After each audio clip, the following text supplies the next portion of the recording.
क्या होगा अगर एक तस्वीर अमेरिकी इतिहास को फिर से लिख दे? धूल से भरे एक अटारी में गृहयुद्ध की एक रहस्यमय 100 साल पुरानी तस्वीर मिली। लेकिन जब विशेषज्ञों ने झूम किया तो सब कुछ बदल गया। ऐसे चेहरे जिन्हें कोई नहीं समझा सका। तकनीक अपने समय से दशकों आगे है और लिंकन और ग्रांट के बीच एक खामोश शख्स खड़ा है जिसे कभी नहीं दिखाया जाना चाहिए था। वह कौन था?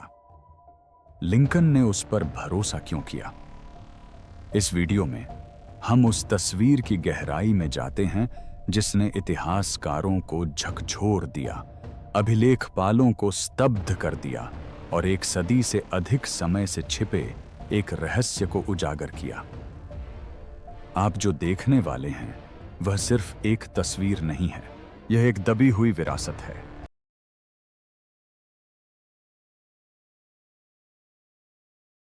वो तस्वीर जो होनी ही नहीं चाहिए थी। इसकी शुरुआत एक संदूक से हुई जिसमें पुराने चमड़े के पट्टे और पीतल का कुंडा था, जो दशकों तक धूल और गर्मी में क्लेयर डोनोवन के हंसते हुए पारिवारिक घर के अटारी में पड़ा रहने के बाद किसी तरह टिका हुआ था। उस दिन उसने इसे खोलने की योजना भी नहीं बनाई थी। वह बस सफाई कर रही थी, सामान व्यवस्थित कर रही थी, शायद कुछ काम की पुरानी चीजें ढूंढ रही थी। लेकिन उसे जो मिला वह सिर्फ कीमती नहीं था, वह कुछ ऐसा था जिसे कोई समझा नहीं सकता था। संदूक के अंदर उसे वही मिला जिसकी आप उम्मीद कर सकते हैं। रेलगाड़ी के बॉन्ड, लेस के दस्ताने, धुंधले पत्र और कुछ बिखरे हुए बटन। तभी उसका हाथ किसी ठोस चीज से टकराया। चमड़े का एक फोटो एल्बम जिसकी रीढ़ की हड्डी फटी हुई थी। उसके कोने सूखे पत्तों की तरह मुड़े हुए थे। अंदर की अधिकांश तस्वीरें काले और सफेद रंग के चित्र थे जिनमें लोगों के हाव भाव अकड़े हुए थे। चेहरे भावहीन थे, जो 1800 के दशक के उत्तरार्ध की खासियत थी, सिवाय एक के। एल्बम के पिछले हिस्से में मोम के कागज में लिपटी एक अकेली तस्वीर थी। बाकी तस्वीरों के विपरीत यह तस्वीर भारी थी। मोटा कागज, सील किए हुए किनारे और एक हल्की सी गंध जिसे क्लेयर ठीक से पहचान नहीं पाई। तंबाकू, गोंद, कुछ पुरानी और अजीब सी चीज। उसने उसे तुरंत नहीं खोला। जब तक कमरा साफ नहीं हो गया, धूल नहीं हट गई और उसकी जिज्ञासा असहनीय नहीं हो गई, तब तक उसने उसे नहीं खोला। क्लेयर ने मोम का आवरण हटाया और उसकी सांस गले में अटक गई। वहां विस्मयकारी स्पष्टता के साथ अब्राहम लिंकन दिखाई दिए। लिंकन ने काला फ्रॉक कोट पहना हुआ था। उनकी विशिष्ट टोपी धूप में फ्रेम के बिल्कुल दाहिनी ओर झुकी हुई थी।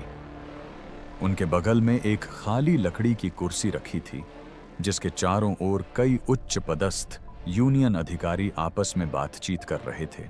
उनकी तलवारें बगल में झुकी हुई थीं, जिससे जनरल यूलिसिस स्ट्रेंट और जनरल जॉर्ज मी इतिहास का हिस्सा बन गए। लेकिन क्लेयर के लिए ऐसा नहीं था। रंगों ने उसे मंत्रमुग्ध कर दिया। ये हाथ से रंगे हुए नहीं थे, न ही बाद में रंगाई या पेंटिंग की गई थी। ये सब कुछ पूरी तरह से रंगीन था।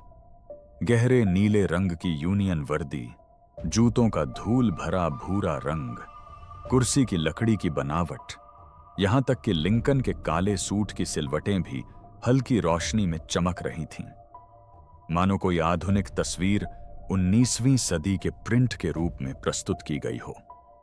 हालांकि एक बात ध्यान देने वाली है कि 1865 में रंगीन फोटोग्राफी असंभव थी। क्लेयर जानती थी कि यह तस्वीर साधारण नहीं है और वह इसे उस एकमात्र व्यक्ति के पास ले गई जिस पर वह भरोसा कर सकती थी, प्रोफेसर जॉर्ज क्रेमर। क्रेमर गृहयुद्ध के फोटोग्राफी इतिहासकार थे जिन्होंने कभी उसके विश्वविद्यालय में अतिथि व्याख्यान दिया था। जब उन्होंने पहली बार तस्वीर देखी तो वे एक शब्द भी नहीं बोले, बल्कि कांपते हाथों से उसके करीब झुक गए। उन्होंने धीमी आवाज में कहा, तुम्हें मुझे ठीक ठीक बताना होगा कि यह तुम्हें कहां मिली। क्लेयर ने अटारी, संदूक, मोम के कागज, जो कुछ भी उसे याद था, सब कुछ बताया। क्रेमर ने पलक भी नहीं झपकाई। इसके बजाय उन्होंने कागज की ओर इशारा करते हुए कुछ ऐसा कहा जिससे क्लेयर का दिल जोर से धड़कने लगा। यह 1860 के दशक का अल्बामन सिल्वर प्रिंट है। इसमें रंग कैसे टिक सकता है? क्लेयर ने स्वाभाविक सवाल पूछा। तो क्या यह नकली है? क्रेमर ने धीमी आवाज में कहा, मानो उनके चेहरे का रंग उड़ गया हो। नहीं, यही तो डरावना है। यह नकली नहीं है। उन्होंने पुष्टि के लिए न्यूयॉर्क हिस्टोरिकल सोसाइटी के विशेषज्ञों से तस्वीर का विश्लेषण करवाया। वहां क्रेमर और क्लेयर ने एक फॉरेंसिक इमेजिंग विशेषज्ञ और एक पेपर कंजर्वेटर की मदद से उच्च रिजोल्यूशन उपकरणों के तहत तस्वीर की जांच की। प्रयोगशाला की रिपोर्ट सुनकर सब दंग रह गए। रंग द्रव्य छपाई के बाद नहीं लगाए गए थे, बल्कि वास्तव में फोटो में ही समाहित कर दिए गए थे। यह प्रक्रिया प्रारंभिक कोड क्रोम जैसी ही थी, लेकिन उससे आधी सदी पहले की। अविश्वसनीय लग सकता है, लेकिन स्कैनर ने इसकी पुष्टि कर दी। रंगीन डाई, कार्बनिक रंग द्रव्य और फोटोकेमिस्ट्री, ये सभी 1860 के दशक के आसपास के थे। यह न केवल फोटोग्राफी के नियमों का उल्लंघन था, बल्कि इतिहास के नियमों का भी उल्लंघन था। हालांकि क्लेयर की नजर किसी और चीज पर थी। यह वह तकनीक नहीं थी जिसके सहारे विशेषज्ञ अभी भी संघर्ष कर रहे थे। लिंकन और ग्रांट के बीच एक पतली सी रेखा पर खड़े थे। एक ऐसा व्यक्ति जिसका उल्लेख गृहयुद्ध के अभिलेखागारों या अधिकारियों की सूचियों में नहीं मिलता। क्लेयर ऐतिहासिक सूचियों के माध्यम से उस अज्ञात व्यक्ति की पहचान करने से चूक गई, लेकिन उसके चेहरे से नहीं। आगे जो वह देखेगी, वह एक सदी पुराने दबे हुए इतिहास से जुड़े एक गुप्त पारिवारिक विरासत के रहस्य को उजागर करेगा। लेकिन असली रहस्य रंग नहीं था। रहस्य यह था कि लिंकन और ग्रांट के बीच कौन खड़ा था। बीच में खड़ा आदमी। इस तस्वीर ने प्रयोगशाला में सभी को चौंका दिया था। स्पष्टता, रंग और असंभव रसायन शास्त्र।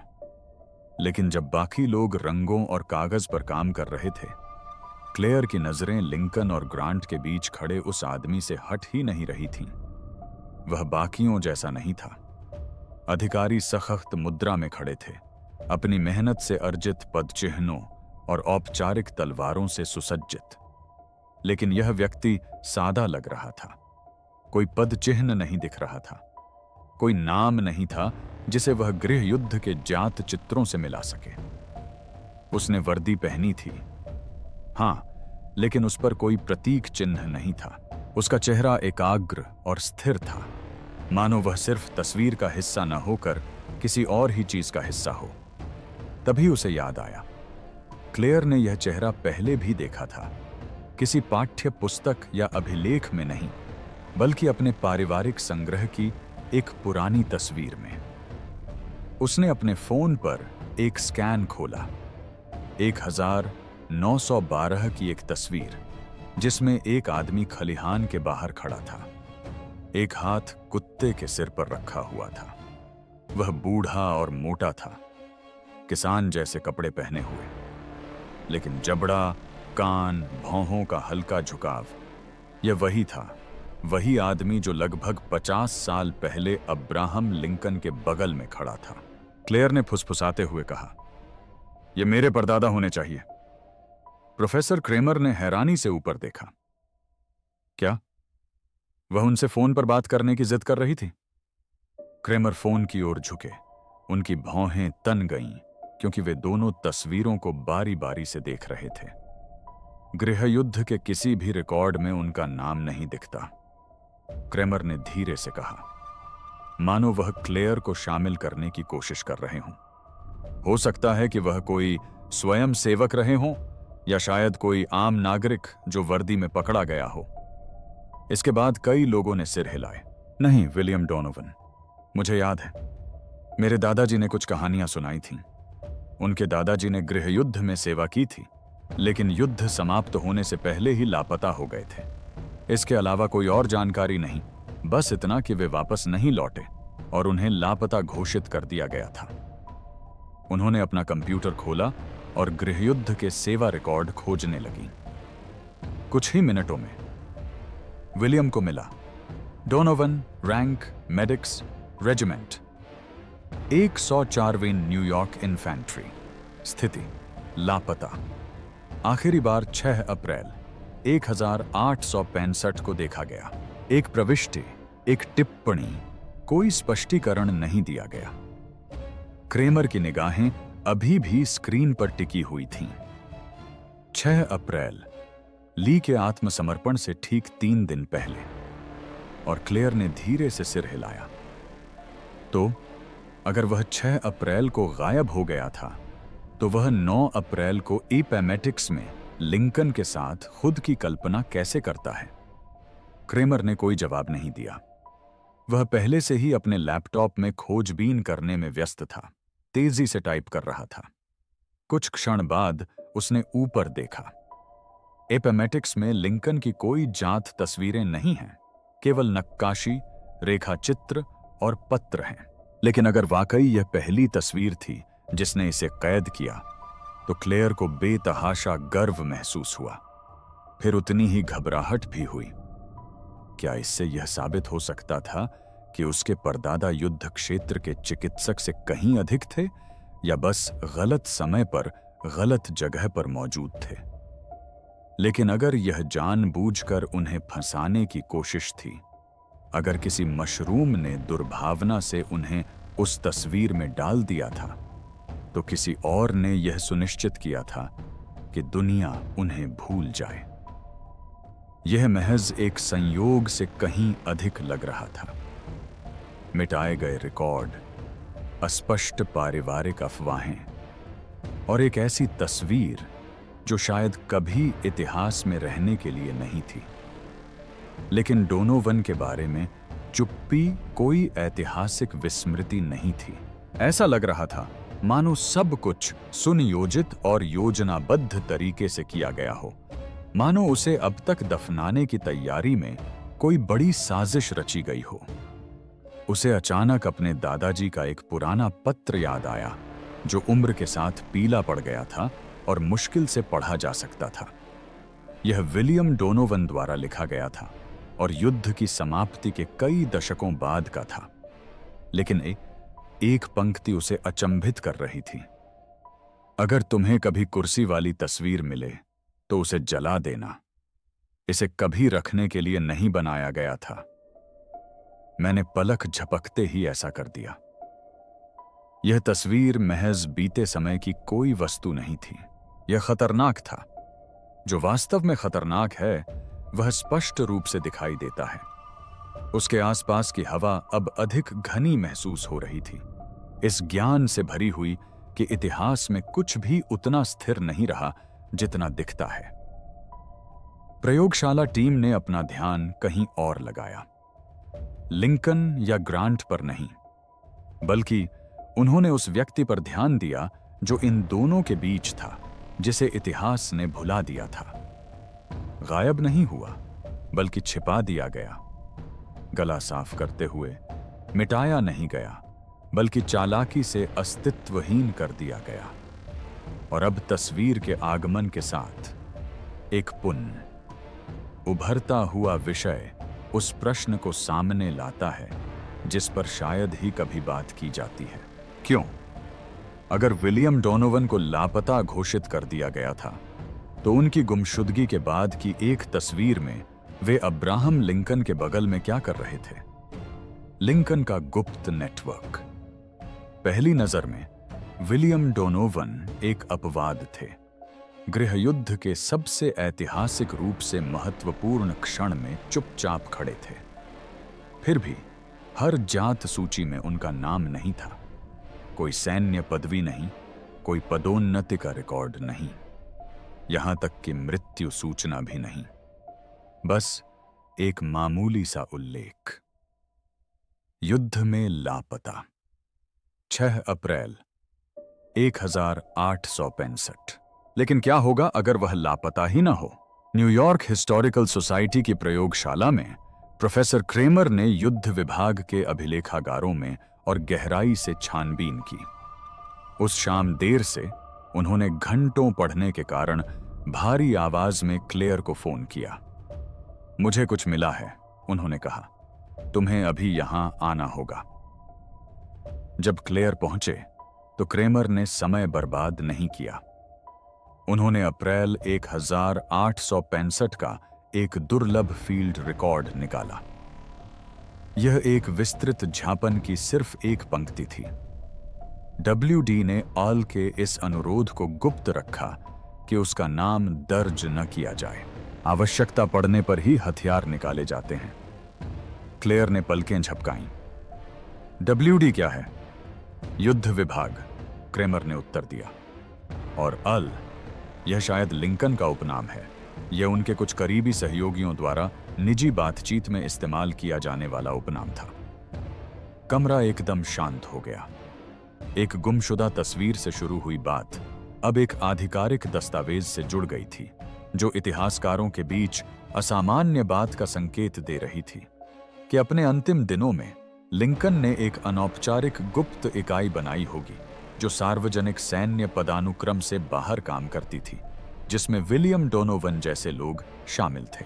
जैसे जैसे वे रिकॉर्ड खंगालते गए, एक और महत्वपूर्ण सुराग मिला। एक फील्ड जर्नल जिसमें कमांड जोन के बीच संवेदनशील आवाजाही के लिए नियुक्त अस्थायी सुरक्षा कर्मियों का जिक्र था, जिन्हें सामान्य रैंक से बाहर चुना गया था। इन लोगों के पास कोई बैज या कागजात नहीं थे, बस चुपचाप निगरानी रखने, चुपचाप रिपोर्ट करने और राष्ट्रपति समेत प्रमुख हस्तियों की सुरक्षा करने के आदेश थे। क्लेयर पूरी तरह से अचंभित रह गया।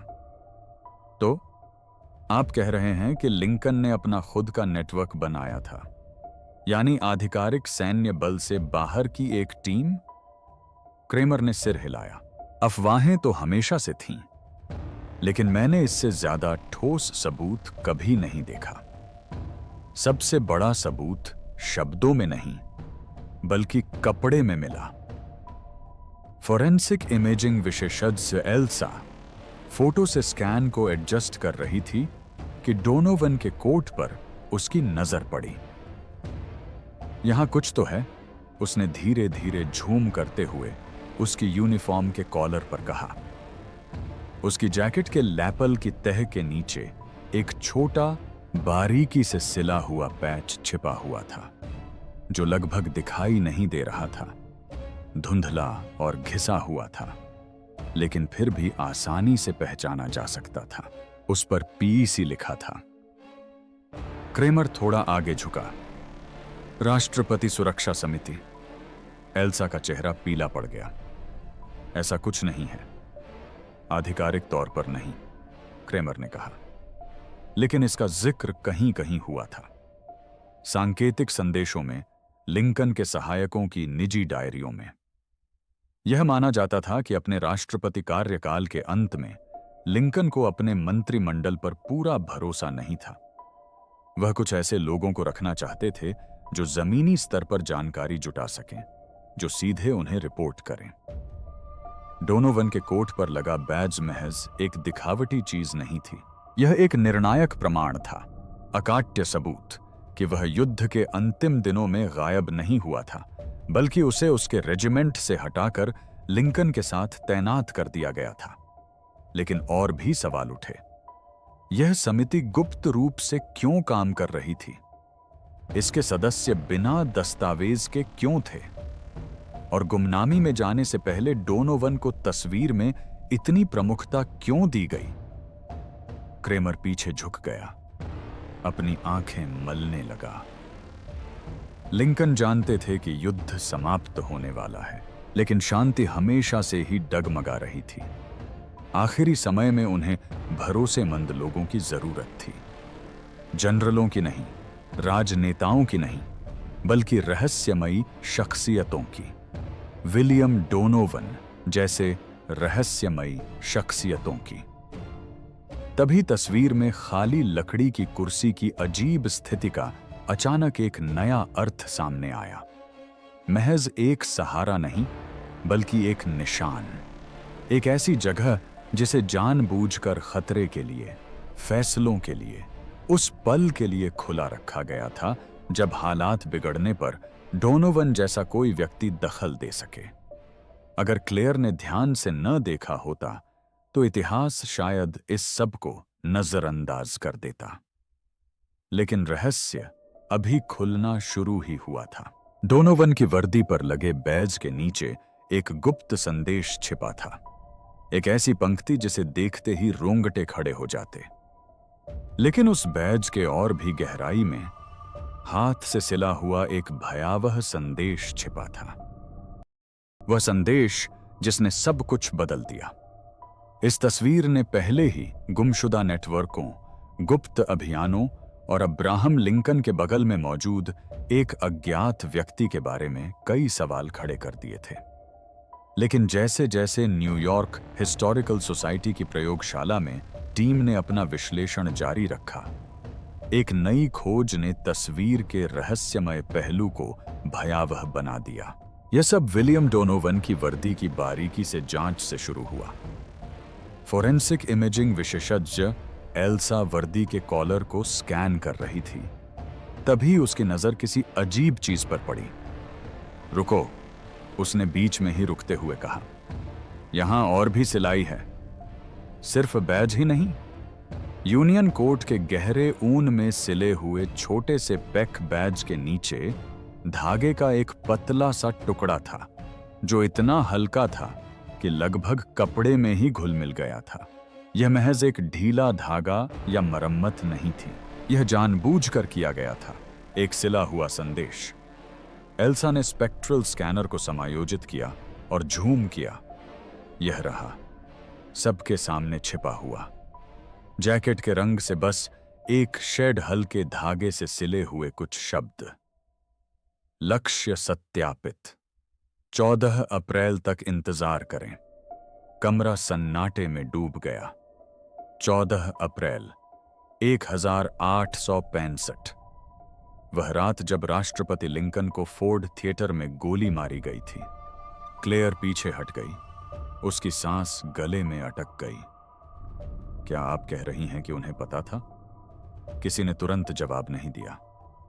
क्रेमर बस एल्सा के कंधे पर झुक गया, स्क्रीन को घूरता रहा, मानो शब्दों को कोई और अर्थ देने की कोशिश कर रहा हो।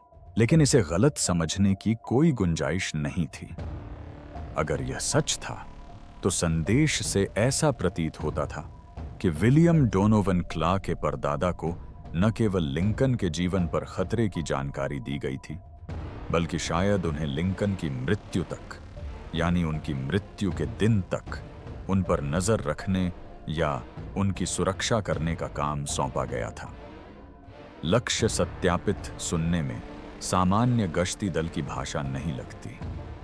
मेसन, कागजों के संरक्षक ने आखिरकार कहा, यह तो किसी विशेष कार्य का दायित्व लगता है, और एल्सा के स्वीकार करने तक डटे रहना से पता चलता है कि उन्हें एक निश्चित समय दिया गया था, न कि कोई स्थान।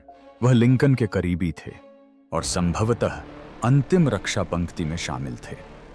इससे भी बुरा यह था कि वह उस खतरे के मूक गवाह रहे होंगे जो उनके कार्रवाई करने से ठीक पहले साकार हो गया। अचानक उनका सभी रिकॉर्डों से गायब हो जाना कोई त्रासदी नहीं लग रही थी, यह एक लीपापोती थी। क्लेयर को डोनोवन का पुराना पत्र याद आया जिसमें चेतावनी दी गई थी, अगर तुम्हें कभी कुर्सी वाली तस्वीर मिले तो उसे जला देना। अब यह बात समझ में आ रही थी, इतनी भयानक कि किसी भी मजबूत दिल को पिघला सकती थी। यह तस्वीर महज अनुपस्थिति का प्रमाण नहीं थी, बल्कि जानकारी, पूर्व चेतावनी और शायद विफलता का सबूत थी। हालांकि इस खोज को और भी चौंकाने वाला बनाने वाली बात इसका समय था। पहले के अभिलेखीय झापन में कहा गया था कि डोनावान को 9 अप्रैल को ली के आत्मसमर्पण से ठीक 3 दिन पहले गुप्त चौकी पर स्थानांतरित किया गया था। उस तस्वीर में उन्हें तैनाती के बीच में जीवित, उपस्थित और 14 अप्रैल तक पद छोड़ने के लिए नियुक्त दिखाया गया था, लेकिन उसके बाद उनके बारे में कोई और दस्तावेज नहीं मिला। क्लेयर ने फुसफुसाते हुए कहा, उसे इसे रोकना चाहिए था। क्रेमर ने कोई जवाब नहीं दिया। कई अनिश्चितताएं थीं। शायद डोनोवन के पास साजिश को नाकाम करने के साधन थे, फिर भी उसने ऐसा नहीं किया। शायद वह ऐसे आदेशों का इंतजार कर रहा था जो कभी आए ही नहीं। शायद इससे भी बुरी बात यह थी कि उसे कुछ करने का मौका मिलने से पहले ही रास्ते से हटा दिया गया था। इतना तो निश्चित था। गला साफ करते हुए किसी ने उसकी जैकेट पर वह संदेश सिल दिया था। वह चला गया, गला साफ करते हुए, यह जानते हुए कि आगे क्या होने वाला है। यह सिर्फ उसके लिए था या शायद किसी गड़बड़ी की स्थिति में सुराग के तौर पर छोड़ा गया था, यह कहना मुश्किल है। लेकिन वह तस्वीर, जिसे कभी एक विचित्र वस्तु मानकर नजरअंदाज कर दिया गया था, अब पूरी तरह से कुछ और ही बन गई थी। लेकिन इस संदेश ने एक भयावह संभावना भी खड़ी कर दी। क्या डोनोवन को कार्रवाई करने से पहले ही चुप करा दिया गया था? यह वो तकनीक है जो नहीं होनी चाहिए। कई दिनों से सारा ध्यान तस्वीर में दिख रहे चेहरों पर था। लिंकन, ग्रांट, मैं और रहस्यमय विलियम डोनोवन। लेकिन डोनोवन के कोट के कॉलर के नीचे छिपे गुप्त संदेश के सामने आने के बाद फोरेंसिक इमेजिंग विशेषज्ञ एल्सा ने अपना ध्यान एक और भी हैरान करने वाली चीज की ओर मोड़ दिया। तस्वीर अपने आप में ही रहस्यमय थी। शुरू से ही सभी इस बात पर सहमत थे कि यह अजीब है, बहुत स्पष्ट, बहुत विस्तृत और बहुत आधुनिक। इसका रंग तो समझ से परे था। गृह युद्ध के दौरान की फोटोग्राफी हर मायने में ब्लैक एंड व्हाइट थी। रंगीन फोटोग्राफी का सिद्धांत तो 1890 के दशक तक आया ही नहीं था, और निश्चित रूप से उसके बाद के दशकों तक तो इसका प्रयोग भी नहीं हुआ था। तो फिर यह कैसे संभव था? एल्सा ने तस्वीर को स्पेक्ट्रल स्कैनिंग की एक और परत से गुजारा। इस बार तस्वीर के पिगमेंट डेटा को अलग किया, और जो उसने पाया उसने रहस्य को एक बिल्कुल नए स्तर पर पहुंचा दिया। यह हाथ से रंगा हुआ नहीं है, उसने कहा। मुझे लगा था कि शायद इसे रंगीन करके पोस्ट प्रिंट किया गया होगा, लेकिन ये रंग इमल्शन में ही मौजूद हैं। डेवलप करते समय ये तस्वीर में मिल गए थे। सन्नाटा छा गया। संभव नहीं, कागज के संरक्षक मेसन ली ने बुदबुदाते हुए कहा। 1860 के दशक का अल्बामन सिल्वर स्टॉक क्रोमोजेनिक रंगों को नहीं सोख सकता। इसे रासायनिक रूप से इसके लिए तैयार नहीं किया गया है। एल्सा ने धीरे से सिर हिलाया। फिर भी किसी तरह यह सफल हो जाता है। उनकी रिपोर्ट ने विश्लेषण को विस्तार से समझाया। गोंद अरबी की परतें, पशु आधारित बंधन कारक, और सबसे चौंकाने वाली बात, चुकंदर और नील सहित जैविक रंग द्रव्य। इन दोनों का उपयोग 19वीं शताब्दी में कपड़े रंगने में किया जाता था, लेकिन शुरुआती फोटोग्राफी में इनका कोई दस्तावेजीकरण नहीं हुआ था।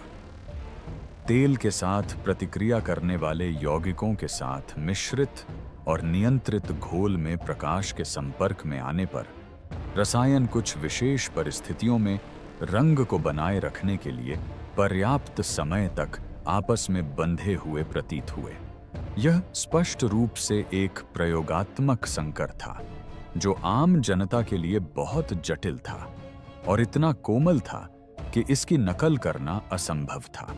और फिर भी यह यहां था। लेकिन आखिर कैसे? क्लेयर स्क्रीन को देखकर अवाक रह गई। यह सिर्फ एक तस्वीर नहीं थी, उसने धीरे से कहा। यह एक प्रोटोटाइप था। क्रेमर ने सिर हिलाया। ऐसा ही लगता है। अनदेखे ऐतिहासिक वृत्तांतों को खंगालते हुए एल्सा को कुछ और भी अजीब चीज मिली। ओसुलिवन के सहायकों द्वारा संग्रहित 1866 की डायरी प्रविष्टि। ओसुलिवन को अक्सर गृह युद्ध के दिनों के सर्वश्रेष्ठ फोटोग्राफरों में से एक माना जाता है। युद्धकालीन कार्यों के दौरान वे अपने कर्तव्यों में सहायकों के एक छोटे समूह का उपयोग करते थे। जर्नल में लिखा था, राष्ट्रपति ने अपनी यादगार तस्वीर के लिए एक विशेष रंगीन प्लेट का अनुरोध किया है। इसका कोई प्रदर्शन नहीं होगा, निजी तौर पर इसे विकसित करने की सलाह दी जाती है। इतनी पुरानी तस्वीर। इस उपमा ने कमरे में एक अलग ही रोशनी भर दी। क्रेमर ने इसे एक कदम और आगे बढ़ाया। लिंकन दिखावे के लिए जुनूनी व्यक्ति नहीं थे, बल्कि वे अर्थ के लिए, मायने रखने वाली चीजों के संरक्षण के लिए जुनूनी व्यक्ति थे। अगर उन्होंने अपने ही आदेश पर एक फोटोग्राफिक प्रयोग करवाया तो इसका मतलब था कि यह इतिहास के क्षरण से बचा रहेगा। इससे सब कुछ स्पष्ट हो जाएगा। यह तस्वीर आम लोगों के देखने के लिए नहीं थी। यह युद्ध क्षेत्र का प्रचार नहीं था। यह कोई सैन्य अभिलेखागार नहीं था, बल्कि एक दृश्य टाइम कैप्सूल था जिसमें एक तस्वीर ने न केवल चेहरों और वर्दी को मात्र प्रतीकों के रूप में साबित किया, बल्कि ऐसे संदेश, तकनीकें और सुराग भी दिए जिन्हें समझने का अधिकार केवल आने वाली पीढ़ियों को ही होगा। और इसे इतिहास के पन्नों से बाहर के किसी व्यक्ति के अलावा और कौन ले जा सकता है?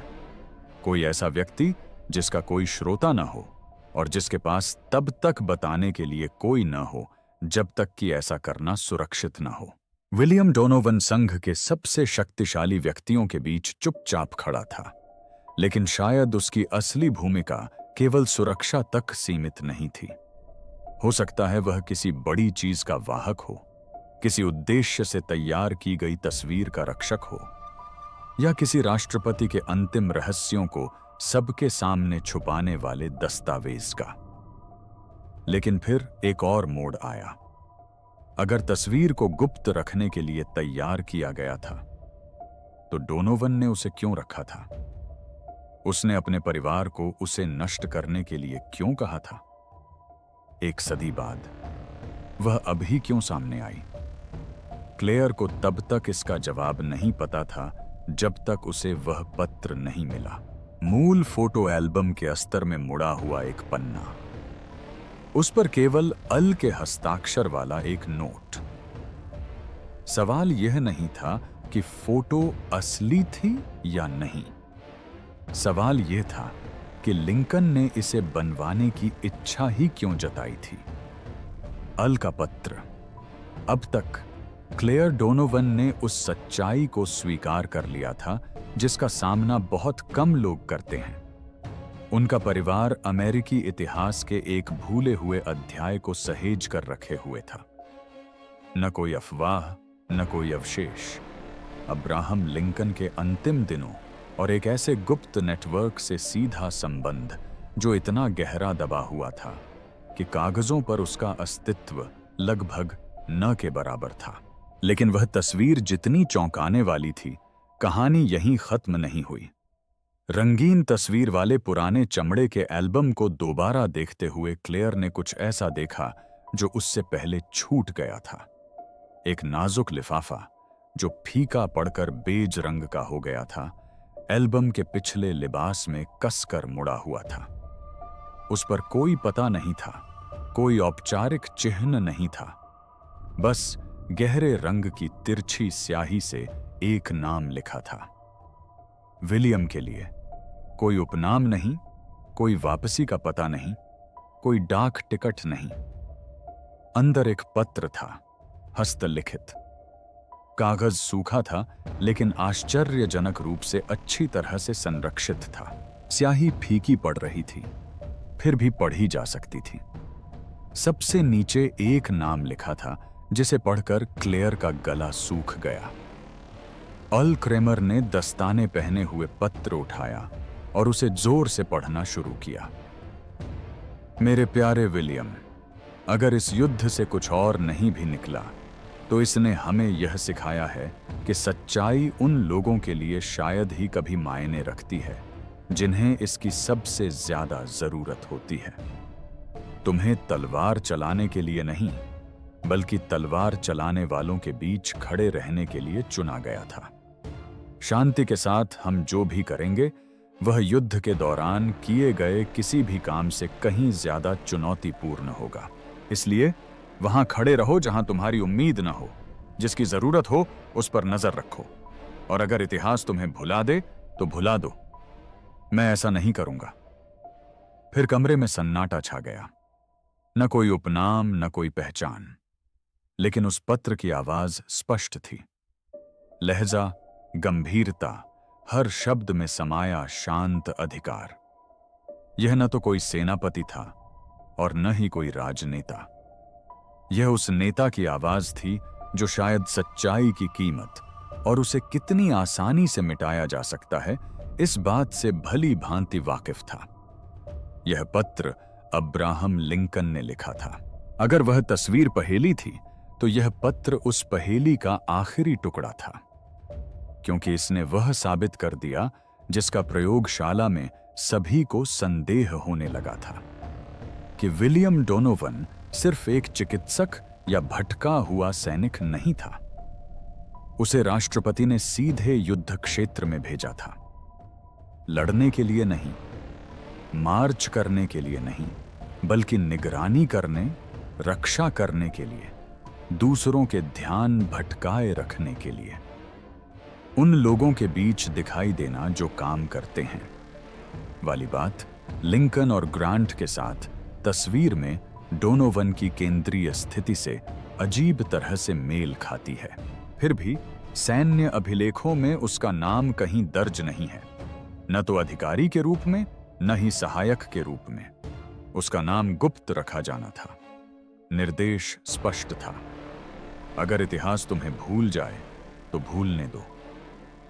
यह महज एक पत्र नहीं है, यह अंतिम निर्देश है, क्रेमर ने धीमी आवाज में कहा। यह सब कुछ स्पष्ट करता है डोनोवन को सैन्य अभिलेखों से क्यों हटाया गया, उसने अपने पीछे कोई निशान क्यों नहीं छोड़ा, और उसके परिवार ने उसे लापता क्यों माना। वह लापता नहीं था, उसे जानबूझकर अस्तित्व से मिटा दिया गया था। दुनिया की नजर में अब तक उन्हें कभी याद नहीं किया गया था, और शायद सबसे परेशान करने वाली बात यह है कि इसी वजह से डोनोवन ने कई दशक पहले उस नोट में अपनी आने वाली पीढ़ियों को चेतावनी दी थी, अगर कभी मिले तो इसे जला देना। उस तस्वीर को संभाल कर रखना उस सच्चाई को उजागर करना था जिसे लिंकन ने अकेले डोनोवन को सौंपा था। अगर लिंकन को डोनोवन पर इतना भरोसा था तो इतिहास ने उन्हें पूरी तरह से क्यों मिटा दिया। खामोशी में दबी विरासत। जब गृहयुद्ध के दौरान ली गई एक रंगीन तस्वीर सामने आई जिसमें एक भुला दिया गया व्यक्ति अब्राहम लिंकन के बगल में खड़ा था, तो इतिहासकारों को समझ नहीं आया कि इसका क्या करें। यह सिर्फ इसलिए नहीं था कि इस तस्वीर ने फोटोग्राफी के इतिहास की जानी मानी परंपराओं को तोड़ दिया, बल्कि इसलिए था कि इसके पीछे की कहानी ने कुछ और भी अनोखा कर दिखाया। इसने इतिहास के एक ऐसे पहलू को उजागर किया जिसे कोई जानना नहीं चाहता था, लेकिन क्लेयर डोनोवन जानती थी कि सच्चाई को दफन रहने के लिए नहीं बनाया गया था। उन्होंने बड़े नेटवर्कों, निजी संग्राहकों और यहां तक कि शैक्षणिक संस्थानों से भी मिले हर प्रस्ताव को ठुकरा दिया, क्योंकि यह तस्वीर बिक्री के लिए नहीं थी। यह कभी भी बिक्री के लिए नहीं थी। यह सुर्खियों, वृत्तचित्रों या क्लिक पाने के लिए प्रसारित किए जाने वाले डिजिटल स्कैन के बारे में नहीं था। यह एक पवित्र चीज के बारे में था, पीढ़ियों से किया गया एक वादा जिसे चुपचाप निभाया गया और अंततः प्रकाश में लाया गया। इसके बजाय क्लेयर ने न्यूयॉर्क हिस्टोरिकल सोसाइटी के साथ मिलकर कुछ अधिक व्यक्तिगत बनाया। एक सार्वजनिक प्रदर्शनी जो युद्ध का महिमा मंडन नहीं करती थी और न ही लिंकन पर केंद्रित थी। इसका नाम था द मैन हु स्टूड। खैर, इसका मुख्य आकर्षण उस रहस्यमय तस्वीर की प्रतिकृति थी जिसे अब उसके पूरे आकार में बड़ा किया गया था, कांच में जड़ा गया था और पीछे से हल्की रोशनी से जगमगा रहा था। अंततः आगंतुक यह सब देख सके। लिंकन की थकी हुई आंखें, जूतों पर जमी धूल, खाली लकड़ी की कुर्सी और बीच में शांत बैठे विलियम डोनोवन। इसके बगल में एक विस्तृत जीवनी पैनल लगा था जो पाठ्य पुस्तकों में कभी नहीं देखा गया था, बल्कि अभिलेखों, पत्रों और स्वयं तस्वीर के माध्यम से पुनर्निर्मित किया गया था। इसमें उनकी सैन्य सेवा का कालक्रम, उनका अचानक गायब होना, गुप्त चौकी का उल्लेख करने वाला युद्ध विभाग का अंतिम फील्ड नोट और निश्चित रूप से अल का पत्र शामिल था। क्लेयर को इतनी दूर जाने की जरूरत नहीं थी। सच्चाई अपने आप में ही मनमोहक थी। उसने दीवार पर टंगी एक तस्वीर में लिंकन के उस कथन को देखा था जो उसी तस्वीर में खाली पड़ी कुर्सी के ठीक ऊपर डिस्प्ले के ऊपर छपा था। कुछ लोग तलवारों से लड़ते हैं, कुछ मौन से, और अंततः यही डोनोवन की विरासत थी। एक जनरल के रूप में नहीं, न ही जनता की नजर में एक युद्ध नायक के रूप में। वह एक ऐसा व्यक्ति था जिसके पास किसी भी राइफल या तलवार से कहीं अधिक भारी चीज थी। एक रहस्य, सतर्कता और असहाय प्रतीक्षा का बोझ। जब उसके चारों ओर इतिहास घट रहा था, प्रदर्शनी के पहले सप्ताह क्लेयर किनारे खड़ी रही। वह स्कूली समूहों, पूर्व सैनिकों और पर्यटकों की भीड़ के पीछे खड़ी थी जो वहां से गुजर रहे थे। उनमें से अधिकांश ने डोनोवन के बारे में कभी नहीं सुना था, लेकिन वे रुके और कुछ देर वहीं ठहरे रहे। कुछ ने पत्र को 2 बार पढ़ा, कुछ चुपचाप तस्वीर को देखते रहे। उसे यह जरूरी नहीं था कि वे उसे नायक माने, उसे बस इतना चाहिए था कि वे उसे देखें। इतना ही काफी था। इन सब के बावजूद, उसके गुप्त आदेशों, उसकी अज्ञात उपस्थिति, 14 अप्रैल की चेतावनी देने वाले सिले हुए संदेश के बावजूद, डोनोवन ने ठीक वही किया जो लिंकन ने उससे करने को कहा था। वह वहां खड़ा था जहां किसी को उसकी उम्मीद नहीं थी। उसने तब देखा जब किसी को देखने की जरूरत नहीं थी, और जब दुनिया उसके बिना आगे बढ़ गई तो उसने याद किए जाने की इच्छा नहीं जताई। लेकिन समय, जैसा कि पता चलता है, अपने तरीके से याद रखता है। एक अकेली तस्वीर, एक लापता सैनिक और एक ऐसा संदेश जो इतिहास के लिए याद रखने लायक नहीं है। अगर आपको इस बात का सबूत मिल जाए कि अतीत वैसा नहीं था जैसा हमने सोचा था, तो आप क्या करेंगे? क्या आप इसे छिपाएंगे या दुनिया को दिखाएंगे? हमें टिप्पणियों में बताएं। और हां, लाइक और सब्सक्राइब करना न भूलें, और आने वाले वीडियो को भी देखें जिसमें हम उन ऐतिहासिक रहस्यों की पड़ताल करेंगे जिन्हें कभी खोजा ही नहीं जाना चाहिए था।